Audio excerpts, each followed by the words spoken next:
यहाँ विस्तार पूर्वक बताया गया है कि भगवान श्री राम ने 14 वर्षों का वनवास कहाँ कहाँ बिताया, क्या क्या किया और उनका वनवास कैसे कटा।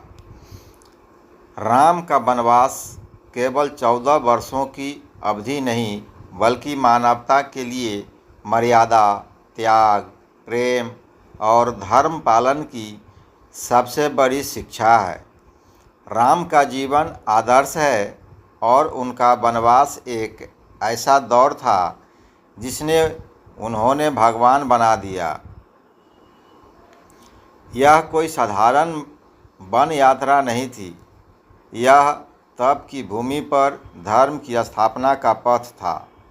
आइए विस्तार से जानते हैं श्री राम ने इन 14 वर्षों में कहाँ कहाँ समय बिताया, किन किन घटनाओं का सामना किया और कैसे उन्होंने राक्षसी शक्तियों का अंत कर धरती पर धर्म की पताका फहराई। नंबर 1, वनवास का प्रारंभ। अयोध्या से चित्रकूट तक। जब माता कैकेयी ने राजा दशरथ से अपने 2 वरदान मांगे, राम के लिए 14 वर्षों का वनवास और भरत के लिए राज्याभिषेक, तब संपूर्ण अयोध्या स्तब्ध रह गई। किंतु श्री राम ने बिना किसी क्रोध या शिकायत के यह आदेश स्वीकार कर लिया। यह एक पुत्र का अपने पिता और मातृधर्म के प्रति समर्पण था। राम के साथ कौन गए? सीता, जिन्होंने पत्नी धर्म निभाते हुए अपने सभी सुखों को त्याग दिया। लक्ष्मण, जिन्होंने भाई के लिए अपने परिवार और राजमहल को त्याग दिया। प्रस्थान मार्ग। अयोध्या से निकलकर राम सबसे पहले तमसा नदी पर रुके। वहाँ से वे प्रयाग पहुँचे, जहाँ उन्होंने ऋषि भारद्वाज का सानिध्य मिला। फिर उन्होंने चित्रकूट को अपना पहला प्रमुख ठिकाना बनाया। नंबर 2, चित्रकूट, प्रेम दर्शन और पितृशोक का स्थल। लगभग 11 वर्ष।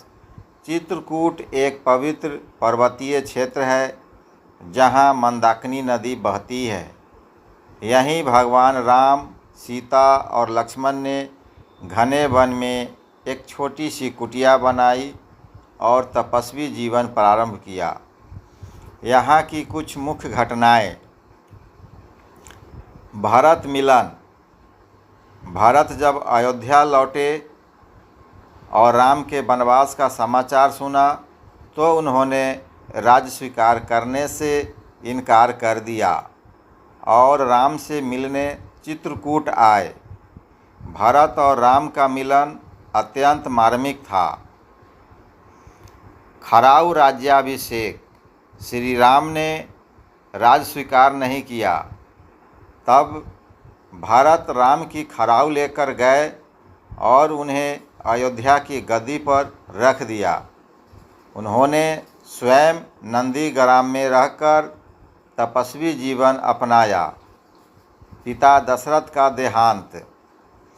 चित्रकूट में ही राम को अपने पिता की मृत्यु का समाचार मिला। उन्होंने वियोग में पिता का तर्पण भी वहीं किया। चित्रकूट में राम का वनवास सबसे शांत और स्थिर काल था। यही काल उन्हें अंदर से मजबूत करता गया। नंबर 3, दंडकारण्य, राक्षसों का नाश और धर्म की रक्षा। लगभग 2 वर्ष। चित्रकूट से आगे वे पहुँचे दंडकारण्य, जो आज के मध्य भारत का भाग है। यह क्षेत्र तपस्वियों का निवास स्थान था, परंतु राक्षसों के अत्याचार ने यहाँ का जीवन दूभर कर दिया था। मुख्य कार्य: राक्षसों का वध, श्री राम ने वहाँ के राक्षसों जैसे खर, दूषण, त्रिशिरा आदि का संहार किया। ऋषियों की रक्षा। अनेक तपस्वियों ने श्री राम से सहायता मांगी और उन्होंने उन्हें राक्षसों से मुक्त किया। पंचवटी की स्थापना।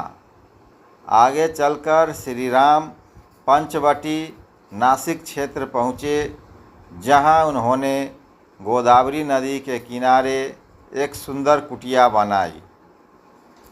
नंबर 4, पंचवटी और शूर्पणखा प्रसंग। सीता हरण का कारण।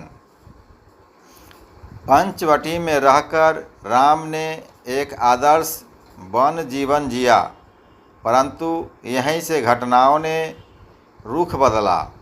रावण की बहन शूर्पणखा ने जब श्री राम से विवाह का प्रस्ताव रखा और राम ने मना किया, तो उसने लक्ष्मण पर प्रस्ताव डाला। लक्ष्मण ने उसकी नाक काट दी। परिणाम। खर दूषण का वध। शूर्पणखा के भाइयों ने बदला लेने का प्रयास किया, परंतु मारे गए। रावण का क्रोध। शूर्पणखा की बात सुनकर रावण ने सीता को हरने की योजना बनाई। मारीच का माया मृग। रावण ने मारीच को सोने का हिरण बनाकर भेजा, जिससे सीता मोहित हुई। सीता हरण। राम और लक्ष्मण के अनुपस्थित होने पर रावण ने सीता का हरण कर लिया। नंबर 5, जटायु संवाद और सीता की खोज। रावण जब सीता को लेकर लंका जा रहा था, तब पक्षीराज जटायु ने उसे रोकने का प्रयास किया। वीर जटायु ने यथासंभव युद्ध किया, परंतु घायल हो गए। राम का करुण दृश्य। श्री राम ने जटायु को पुत्रवत स्नेह दिया और उनके संस्कार स्वयं किए। यह एक महान संदेश था, प्रेम और कर्तव्य में भेद नहीं। नंबर 6, सबरी और ऋषिमुख पर्वत। हनुमान मिलन। श्री राम फिर दक्षिण दिशा की ओर बढ़े। रास्ते में उन्हें सबरी मिली, जो वर्षों से राम के आने की प्रतीक्षा कर रही थी। उन्होंने अपने तोड़े हुए बेर राम को अर्पित किए। ऋषिमुख पर्वत। यहीं हनुमान जी से पहली बार भेंट हुई। हनुमान ने राम को सुग्रीव से मिलवाया। राम ने सुग्रीव से मित्रता की और बाली वध किया। नंबर 7, किष्किंधा। सीता की खोज की तैयारी। किष्किंधा में सुग्रीव को राज दिलाकर राम ने सीता की खोज के लिए वानर सेना संगठित की। चारों दिशाओं में वानर भेजे गए। दक्षिण दिशा में गए हनुमान, अंगद, जाम्बवान आदि। संपाति से समाचार। समुद्र तट पर संपाति नामक पक्षी ने बताया कि सीता लंका में अशोक वाटिका में है। तभी हनुमान समुद्र पार करके लंका गए। नंबर 8, भक्त हनुमान का लंका में कार्य। हनुमान जी ने सीता से भेंट की, अंगूठी दी, लंका दहन किया। उन्होंने आकर राम को सब बताया। फिर राम ने सेना संग लंका पर चढ़ाई का निर्णय लिया। नंबर 9, राम सेतु निर्माण और लंका गमन।